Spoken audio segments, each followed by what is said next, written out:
ప్రభునందు ప్రియమైన దేవుని బిడ్డలకు మన ప్రభు అయిన యేసు క్రీస్తు నామమున శుభములు కలుగును గాక. ఈ యొక్క ఉదయకాల సమయమందు దేవుని యొక్క వాక్య ధ్యానము కొరకు పరిశుద్ధ బైబిల్ గ్రంథం నుండి పేతురు మొదటి పత్రిక మొదటి అధ్యాయము 13వ వచనము నుండి మనం ధ్యానం చేసుకుందాం. ప్రభునందు ప్రియమైన వాళ్ళారా, మనము ఈ లోకంలో జీవించుచూ ఉన్నాము అని అంటే ఈ భూమి మనది కాదు, ఈ ఆకాశ మహాకాశాలు, ఈ సర్వ సృష్టము మనది కాదు.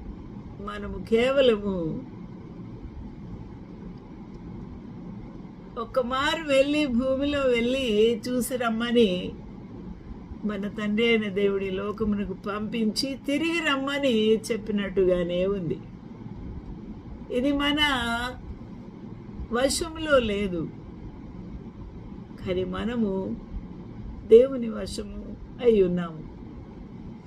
అందువలన ఆయన ఎప్పుడు పంపవలనో భూమి మీదకి, తిరిగి మనల్ని ఎప్పుడు అక్కడికి పిలుచుకోవాలను అనేది ఆయన ప్రణాళికలోనే, ఆయన లిఖించిన పుస్తకంలోనే ఉంటుంది.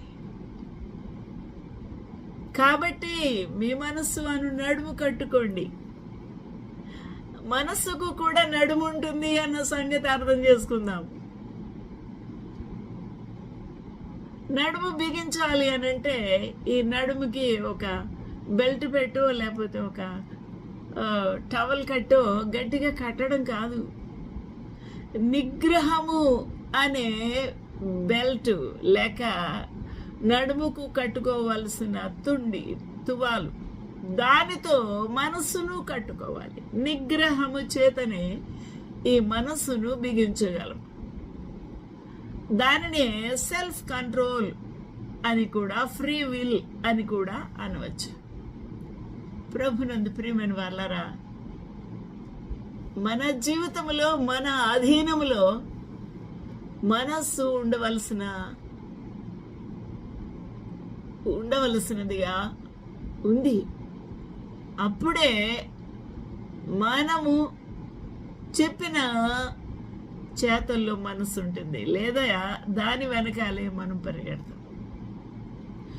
అందుకనే రోమిలకు వ్రాసిన పత్రికలో పౌలు భక్తుడు అంటాడు, శరీరానుసారమైన మనస్సు, శరీరాన్ని అనుసరించే మనస్సు. ఈ మనస్సు దేన్ని అనుసరిస్తుందంట? శరీరాన్ని.